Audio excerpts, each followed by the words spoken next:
أعوذ بالله من الشيطان الرجيم. بسم الله الرحمن الرحيم. ألف لام ميم. ذلك الكتاب لا ريب فيه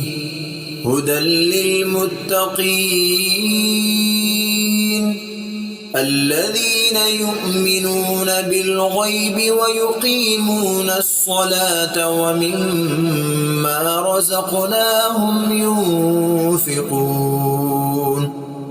والذين يؤمنون بما أنزل إليك وما أنزل من قبلك وبالآخرة هم يوقنون أولئك على هدى من ربهم وأولئك هم المفلحون إن الذين كفروا سواء عليهم أأنذرتهم أم لم تنذرهم لا يؤمنون ختم الله على قلوبهم وعلى سمعهم وعلى أبصارهم غشاوة ولهم عذاب عظيم ومن الناس من يقول آمنا بالله وباليوم الآخر وما هم بمؤمنين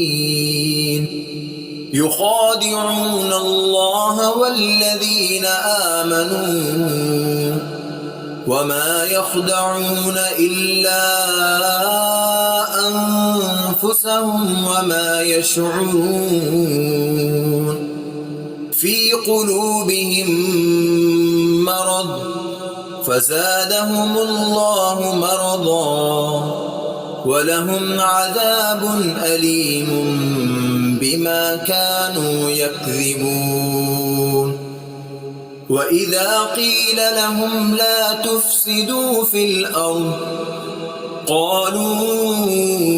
إنما نحن مصلحون ألا إنهم هم المفسدون ولكن لا يشعرون وإذا قيل لهم آمنوا كما آمن الناس قالوا أنؤمن كما آمن السفهاء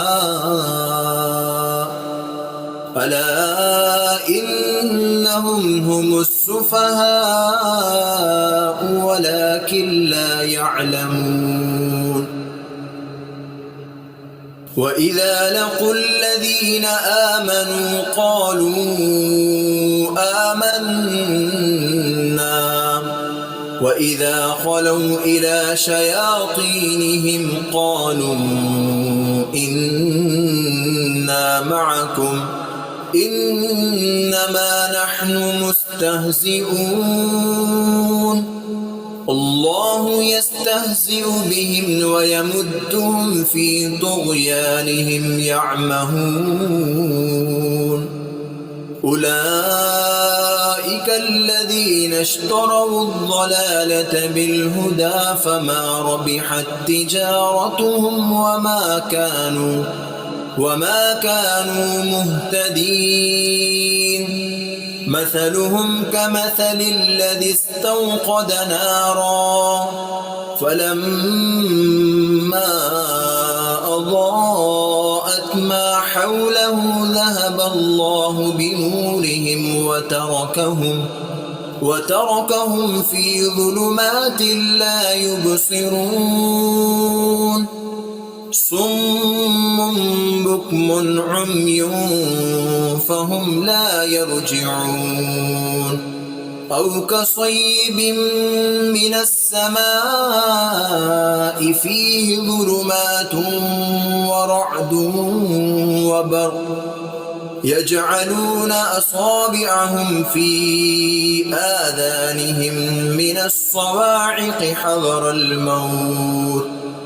والله محيط بالكافرين يكاد البرق يخطف أبصارهم كلما أضاء لهم مشوا فيه وإذا أظلم عليهم قاموا ولو شاء الله لذهب بسمعهم وأبصارهم إن الله على كل شيء قدير يا أيها